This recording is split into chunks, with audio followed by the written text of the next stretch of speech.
नमस्ते दोस्तों, आप सबका एक बार फिर से स्वागत है आपके अपने YouTube चैनल सत्य सनातन में। आज हम बात करने वाले हैं बाराबंकी में 100 साल पुरानी एक मस्जिद के ढहाए जाने के विषय में और साथ ही साथ उस आसिफ के विषय में जिसकी नूह में हत्या कर दी गई है। यह हत्या क्यों की गई है, इसमें मेरा क्या पक्ष है, मैं किसकी तरफ हूं, इन सब के विषय में हम बात करने वाले हैं। लेकिन सबसे पहले हम बात करते हैं आजमगढ़ की, जहां पर आजमगढ़ एक्सप्रेस नाम के एक फेसबुक पेज के ऊपर फिलिस्तीन का झंडा फहराने की अपील की गई थी। हालांकि वो बात दूसरी है कि जैसे ही एफआईआर हुई और जैसे ही यासिर नाम का ये मौलाना गिरफ्तार हुआ, उसके बाद में इस पेज पर एडिटिंग करके इसका वाक्य चेंज कर दिया गया और फिर उसके बाद में मदरसा छाप ग्रेजुएट्स ने इसके स्क्रीनशॉट सब जगह फैलाने शुरू कर दिए कि हमारी तो कोई गलती थी ही नहीं। लेकिन शायद मदरसा ग्रेजुएट्स इस बात को नहीं जानते कि एडिटिंग की हिस्ट्री होती है जो निकाली जा सकती है और उसमें समय के साथ लोगों ने इनकी इस टूल किट को भी एक्सपोज कर दिया कि पहला जो पोस्ट था वो किस समय पोस्ट हुआ था और एडिटिंग के बाद में किस समय पोस्ट किया गया था।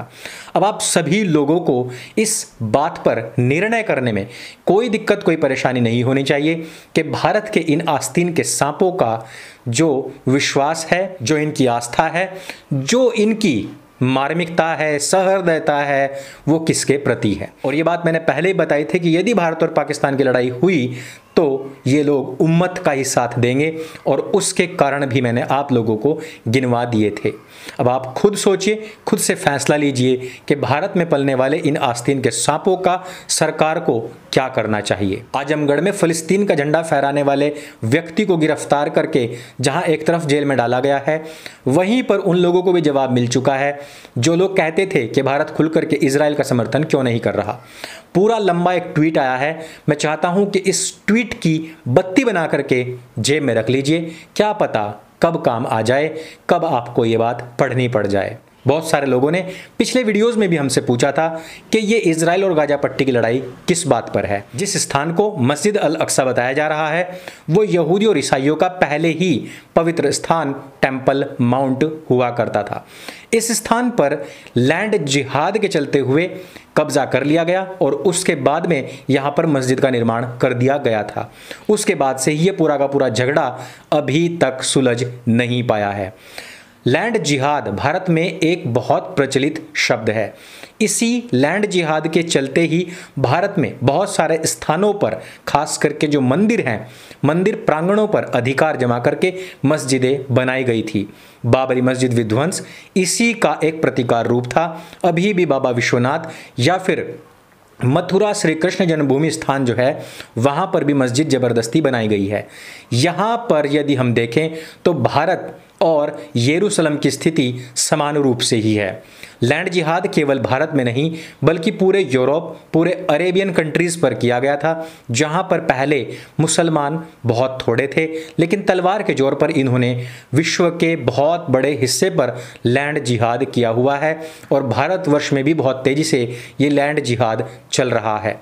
इसी लैंड जिहाद के चलते हुए बाराबंकी में एक स्थान पर मस्जिद का निर्माण किया गया था। लोग कह रहे हैं कि ये कोई 100 साल पुरानी मस्जिद थी, लेकिन जब उसके कागज ही पक्के नहीं तो उसको हम भला कैसे रख सकते हैं।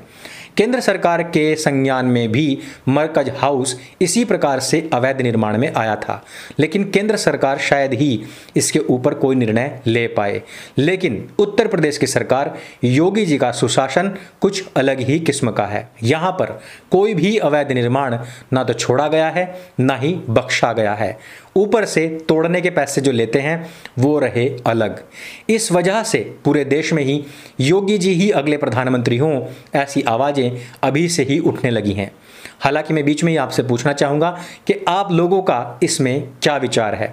बाराबंकी में हुए इस लैंड जिहाद का सही और माकूल जवाब देते हुए वहाँ के प्रशासन ने अब इस पर आवाज उठाने वाले और उसका विरोध करने वाले, झूठे कागज पेश करने वाले, यहाँ तक कि उस सुन्नी वक्फ बोर्ड को जिसने कि खुद ही एक प्राइवेट अथॉरिटी बनते हुए इसको मंजूरी दी थी, उसके ऊपर भी केस हो गया है। अब आगे बढ़ते हैं नूह की खबर। नूह में एक व्यक्ति आसिफ की हत्या के बाद में हिंदू को बदनाम करने, जय श्री राम के नारे को बदनाम करने के लिए शर्जिल उस्मानी ने नया ठेका उठाया हुआ है।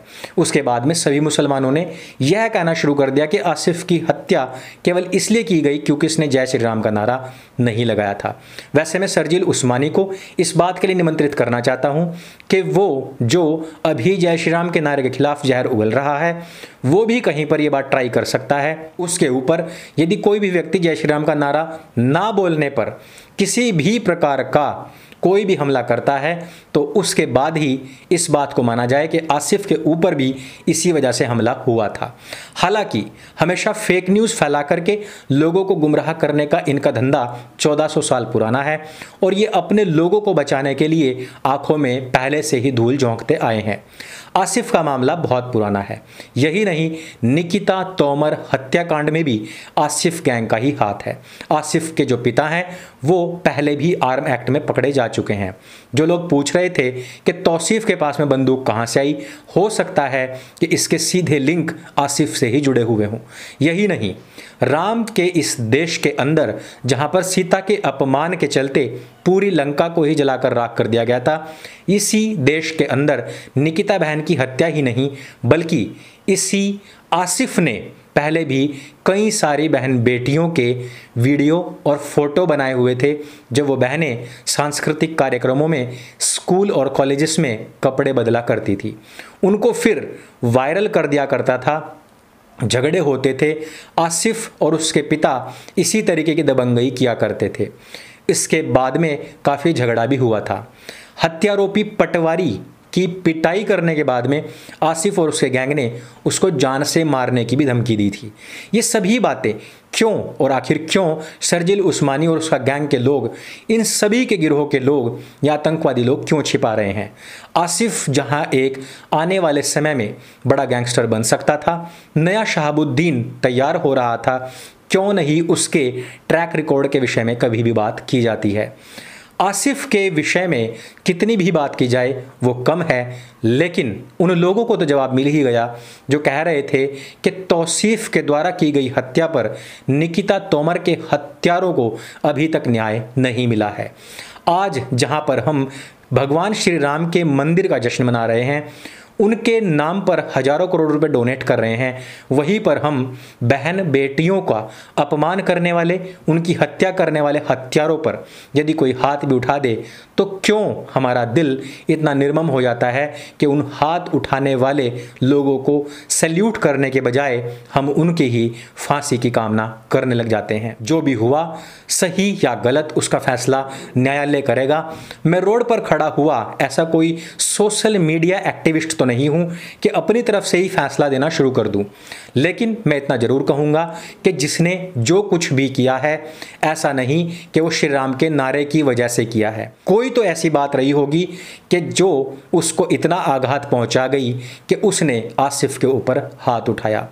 आगे तो न्यायालय के हाथ में है, लेकिन हमें बात यह भी देखनी पड़ेगी कि क्या निकिता तोमर के हत्यारों को भी सजा मिलती है अथवा नहीं। भगवान श्री राम के इस देश में जब तक महिलाओं के ऊपर होने वाले अत्याचारों का प्रतिकार नहीं होगा और उन बहनों को सटीक न्याय नहीं मिलेगा, इस तरीके की घटनाएं और आक्रोश इसी प्रकार से बढ़ता रह सकता है। तो दोस्तों, भारत का इजराइल को समर्थन और भारतीय मुसलमानों का फिलिस्तीन को समर्थन और उनको हुई जेल, आसिफ की हत्या और बाराबंकी राम सनेही घाट पर होने वाले इस अवैध निर्माण के विध्वंस के बारे में आपके क्या विचार हैं? योगी जी और उत्तर प्रदेश के सुशासन के बारे में आपके क्या विचार हैं, वो हमें नीचे कमेंट करके जरूर बताइएगा। इस वीडियो में सिर्फ इतना ही। यदि वीडियो आपको जानकारी से भरपूर लगे तो उसको सबके साथ में शेयर अवश्य कीजिएगा। मेरे संग बोलिएगा, सत्य सनातन वैदिक धर्म की जय। जय हिंद, वंदे मातरम।